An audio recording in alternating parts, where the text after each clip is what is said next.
Grab a glass of wine and stay tuned for this European adventure ahead. Now, I was in Europe in 2016. I'll show you a map. And this is close to what I visited. I visited more places, but I just wanted to give a very top line view. Now, you can see the whole video or look down below and a specific time, point, and place and pick your place to watch. Thank you for watching and stay tuned. James Melendez. I'm here in Pompeii in Italy and in Campania. It has been a dream of mine to come here and experience this. And it's actually much more, I would say, hilly than I expected and a lot more interesting than I ever expected. I saw pictures from other people, but sometimes that's the foot on ground where you have to experience and see it yourself. And that's the adventure of travel. I look at travel as something to continue to move forward on, and panoramic view here, and to move forward on because I think it's really essential to get that imprint of life and experience. So this is beginning my journey. I hired a driver, very inexpensive, and it was a fantastic way to go through the entire Amalfi coast. I wouldn't want to have driven myself. So I'm here in Amalfi, Sorrento. I'm going all the way to Amalfi itself. And this is a city or a stop between Positano and Amalfi. Beautiful, gorgeous, pristine cliff sides here.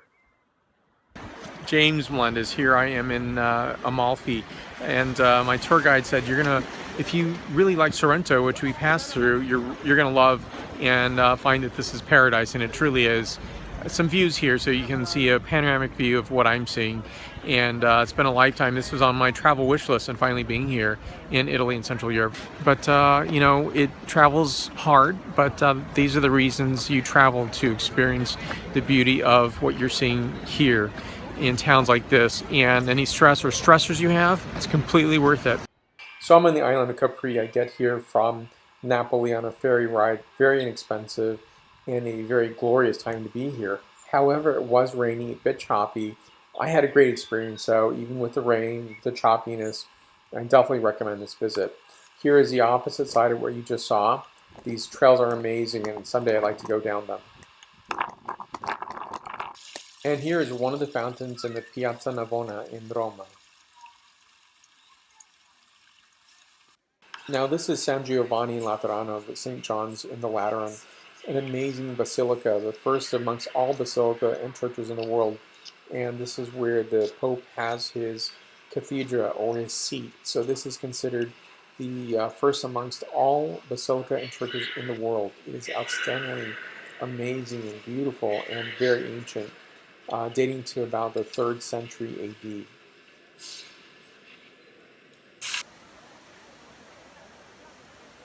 And a must visit, of course, is the Trevi Fountain. Always busy, but worth the visit.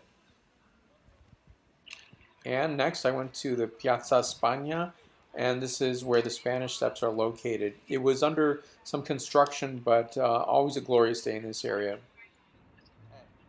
And while I was there, I decided to have the very refreshing Aperol. And be sure to visit the Vittorio Emanuele Monument. It is absolutely beautiful. Great views from here. Next, I went to the Santa Maria Maggiore near the train station. It's a papal basilica. And here is the Arch of Constantine.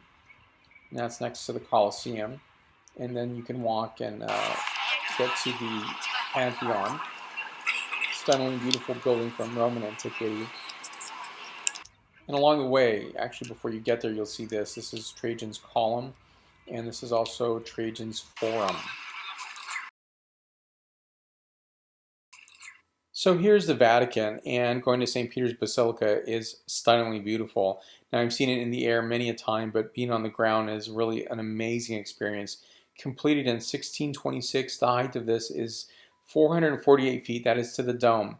So when you go here, be sure to go early in my opinion, because if you don't go early, sometimes they do close access to the rooftop and to the dome a little bit earlier than might be scheduled. So it is something to not be missed. Along the way, you really want to get a ticket to go to the Vatican Museum, which is just north of here, and it will connect to the Sistine Chapel. It's the only way to see the Sistine Chapel. There is amazing treasures from antiquity. The art is amazing, and I went on a tour, and I'm really glad I did. Otherwise, I probably would have missed quite a bit. Now, this is up on top of the dome.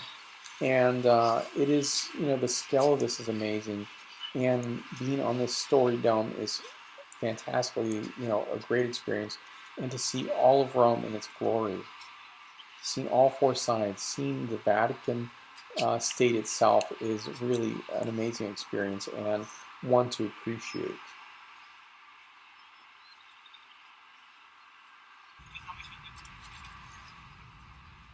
And here I am on my journey to Firenze, Florence. One of the first things I look forward to seeing is the Duomo, and it's a place I visit first. I love to go inside, of course, and see the dome from the bottom all the way to the top, and getting close, and here I am inside the dome, actually the interior side, seeing the murals, seeing the frescoes. And my apartment is right on the Arno River, a fantastic place, great central location for me to have stayed. And it was near the Boboli Gardens, Giordano Boboli. And I also visited the Galleria dell'Accademia to see David, of course.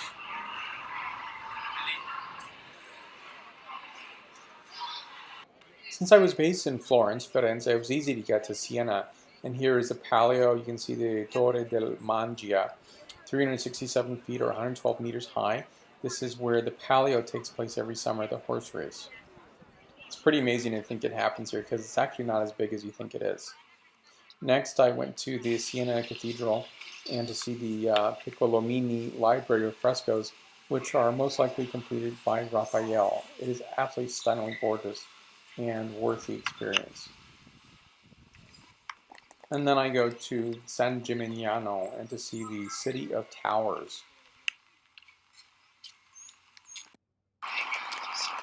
And after this visit, I went to Cinque Terre, also while I was based in Firenze. Really, really beautiful, but what you don't see here are the crowds. It was a superbly crowded experience and one where I actually got lost from my original tour guide. Luckily, I found another tour guide, paid them some extra euros, and was able to recoup and not have to take several trains back for a long journey to Firenze. So it ended up being a great day after all. And here I am leaving Santa Maria Novella, the very storied station in Firenze, on my way to Bologna. Now this is Caffè Terzi, an institution in Bologna, an amazing place for coffee. This is the Asinelli Tower, the tallest of the towers in Bologna. Actually, this is my second day because of this. I actually had to climb back down because it's very trafficked, a lot of people, it's very crowded, narrow, and rickety. But I decided to not let the tower get the best of me. Climbed up again, first thing in the morning, not crowded, and get this amazing view. This city had about 180 towers at one point. This tower itself is 318 feet or 97 meters tall.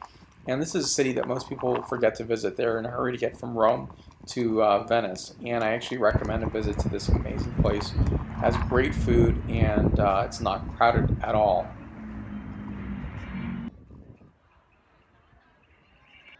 And then on to Padova. I did stay in the city and to see the Basilica of St. Anthony.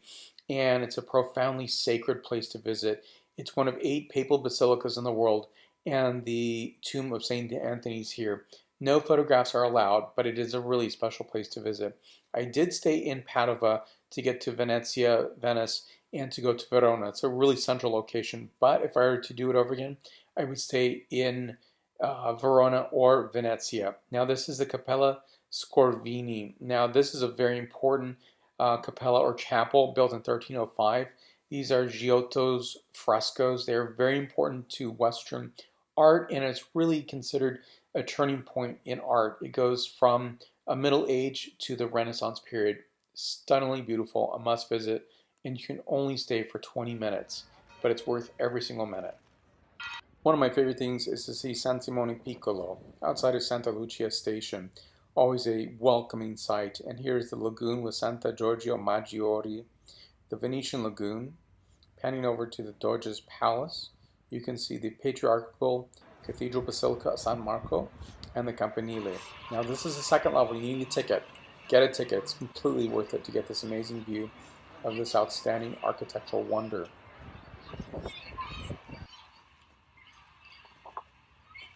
And here, I love this view right here. I can see Santa Maria della Salute, and it's worth a visit, of course. The Peggy Guggenheim Museum, and of course the Doge's Palace. Go in the afternoon, and you're going to see this all to yourself.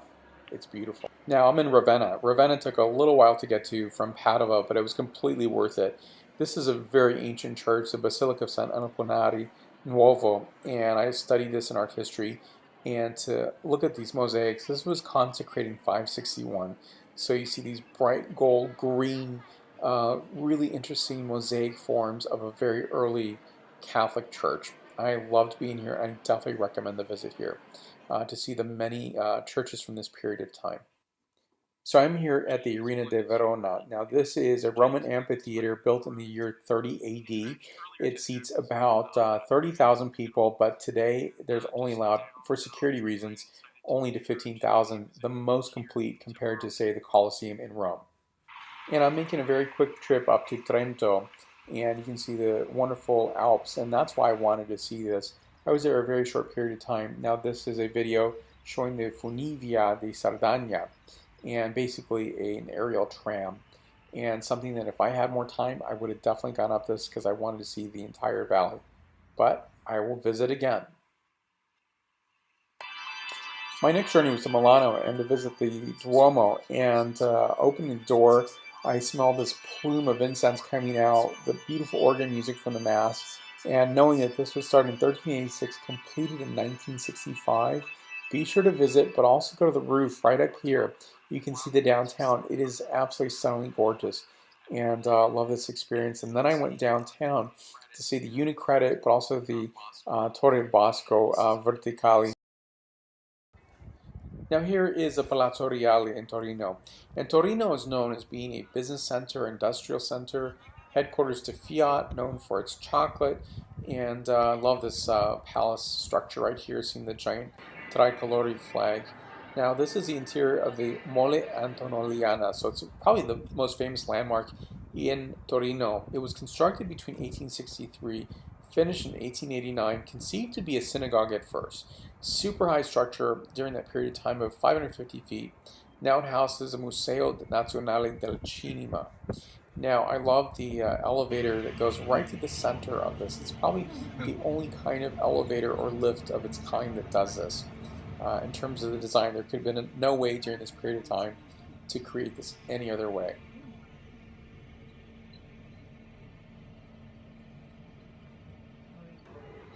And then I'm leaving Italy here, and en route to Rotterdam and to Amsterdam, on my way to Vienna.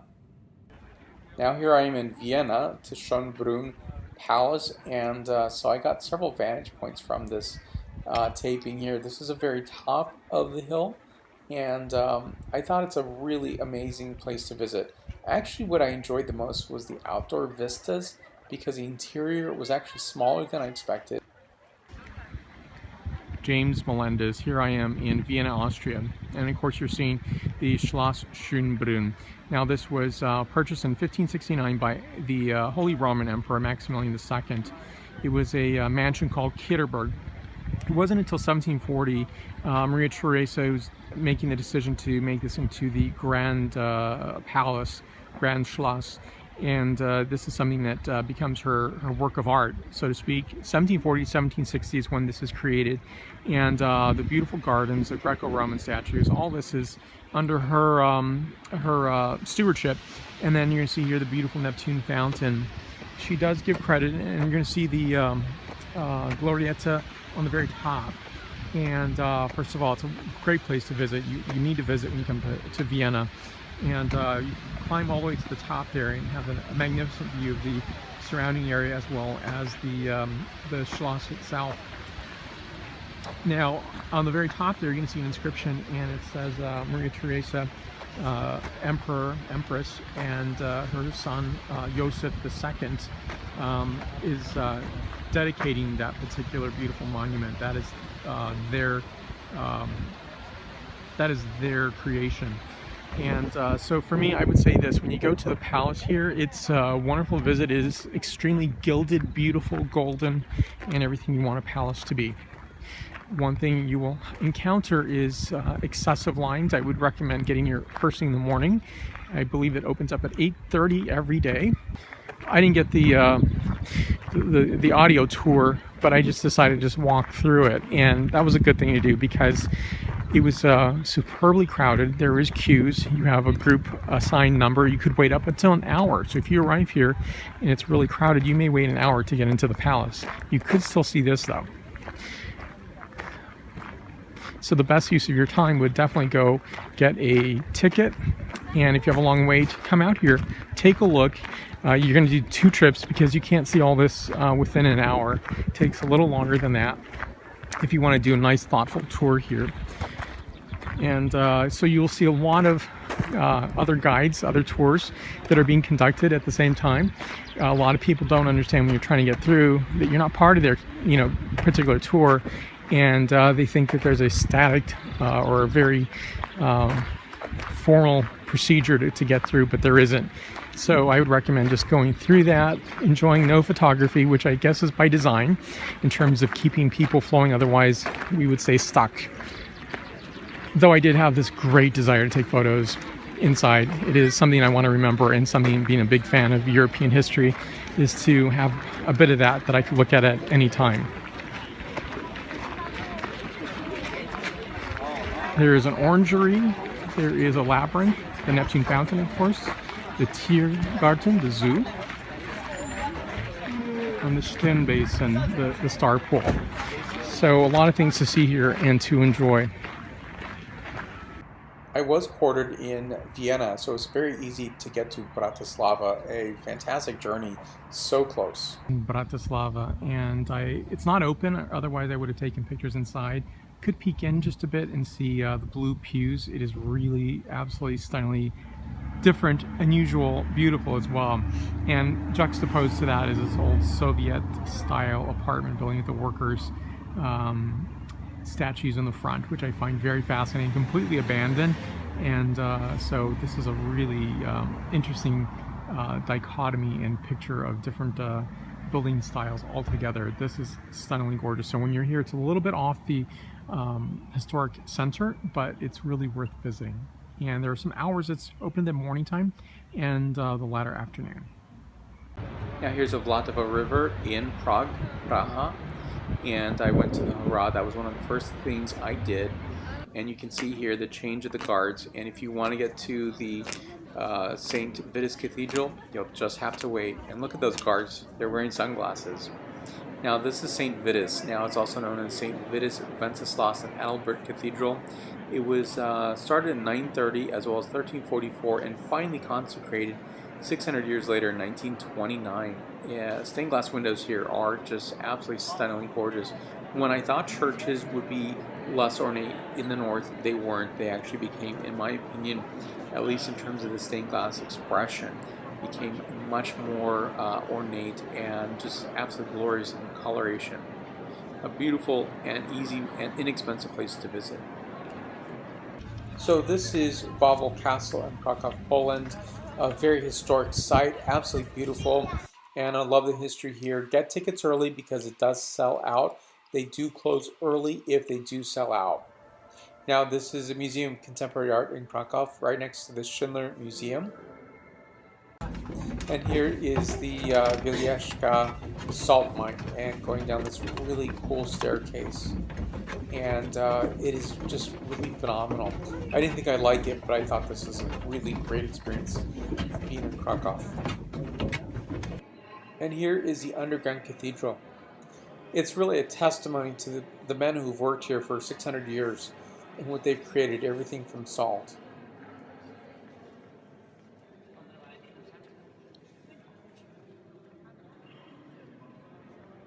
It's absolutely stunningly beautiful here. I love every step foot that I made here, and the experience was phenomenal. And once you go down, you walk down, but you take the lift back up. And I love the journey here. It was really, confined in a very small, very super fast elevator. It took about a minute to get up to the surface. So I believe it's about 500 feet underground. So it doesn't seem like it's a big number, but this is about say, 50 stories underground. Do you remember the way to your driver's car? Yeah. Yeah? Because he asked me to let him know when you will be up.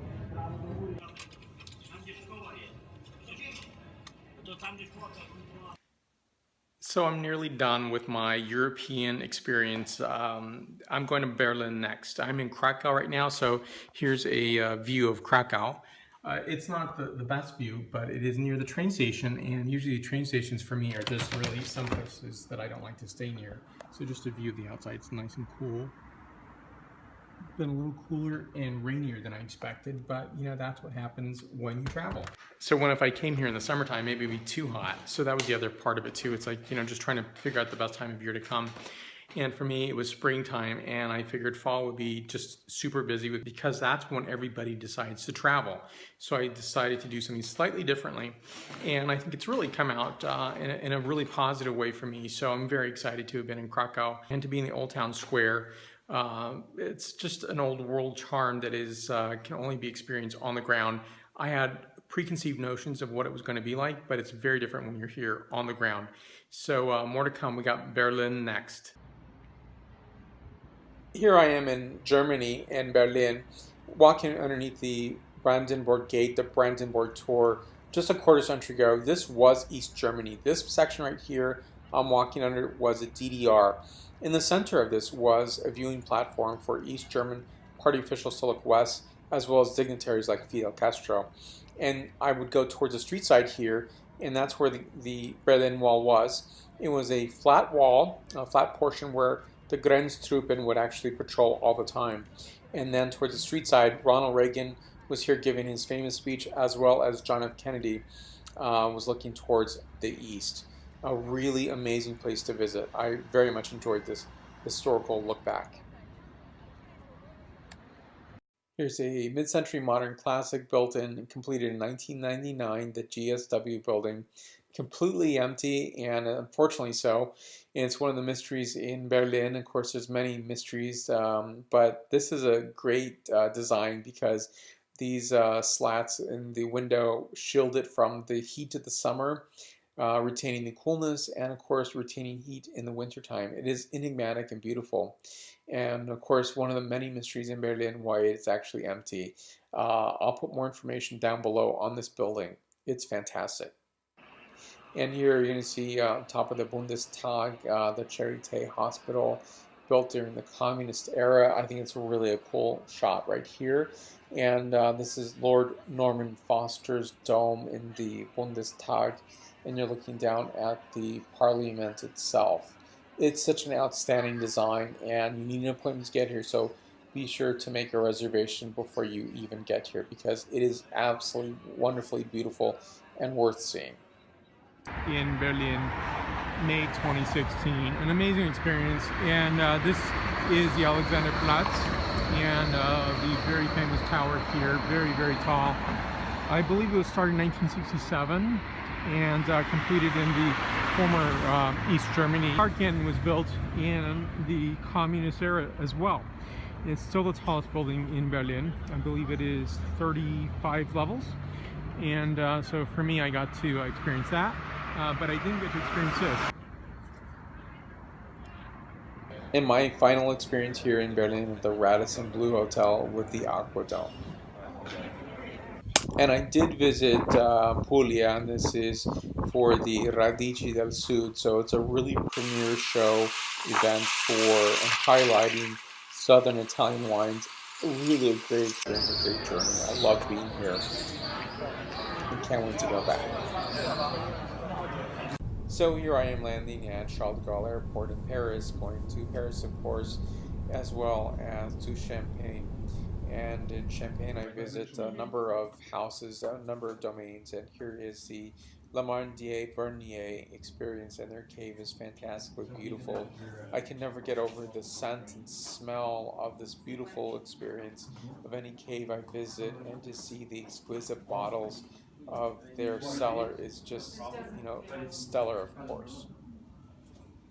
Here's Pierre Mardier just floating a bottle of doing so ever so delicately and carefully of one of his bottles that he has in his cave that he's going to share with us.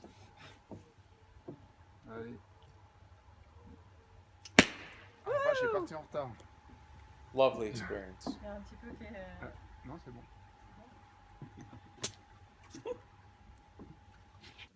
And here I am at the vineyard side of Drapier, and this is in the very southern portion of the Champagne region, looking towards the west. Actually, looking towards the south, I would see Burgundy at a certain point. And to show you the extent of this, it is fantastically beautiful.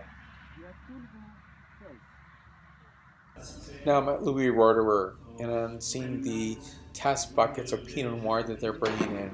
It is a great experience, and it's beautiful. But what becomes more beautiful is what is in the bottle itself. But to see this is really a rare treat. I love their wines, and to know, these experience points that they have is such a great touch to see. Here is La Rêve des Coulières, and this is each September is this light show in the cathedral. It is moving, stunning, beautiful, and something you have to see.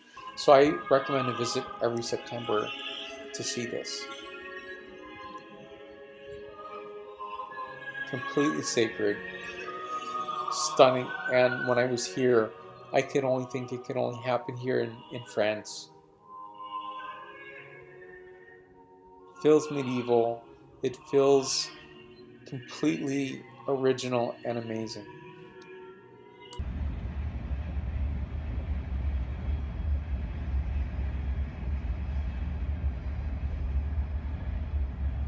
So here I am in the Eiffel Tower, the Tour Eiffel, and I love being here. I was so excited to be here, and as a boy I would wonder, how did the elevator work here? And of course it goes on each of the legs on the side, and it's really, really cool. An amazing architectural as well as a mechanical engineering feat. And alas, a visit to the Louvre, a fantastic museum, the largest collection in the world, and definitely worth seeing. So I want to thank you for watching this video. This has been a great journey, but the journey is not to, talk about what I've experienced, but also that you can do this as well. I would say that most amazing wine countries out there are fantastic. There's a few wine countries that I'm not even writing about, I'm not even completing a video on because they're so not remarkable. Ultimately, I would say that most of the wine countries, 95% of them actually, are fantastic places to visit. They're remarkable, beautiful, magical. And ultimately, that is what I'm, encouraging you to do. I want to thank you for watching this video, and do me one more favor. The like button's down below, so please hit that button. Now, subscribe button's right up here, so please hit that button. Now, the reason for that button is very simple. You can see the latest videos that I'm on, and you don't have to see every video, but at least you get a preview of the videos that I am producing. Now, I also want to, stay connected with you. I'm on a variety of social media, such as Facebook, Twitter. I'm on LinkedIn, as well as Instagram. So let's have a handshake there as well. Thank you again for watching today, and may your journey be magical as well. Thank you. Salute and sante.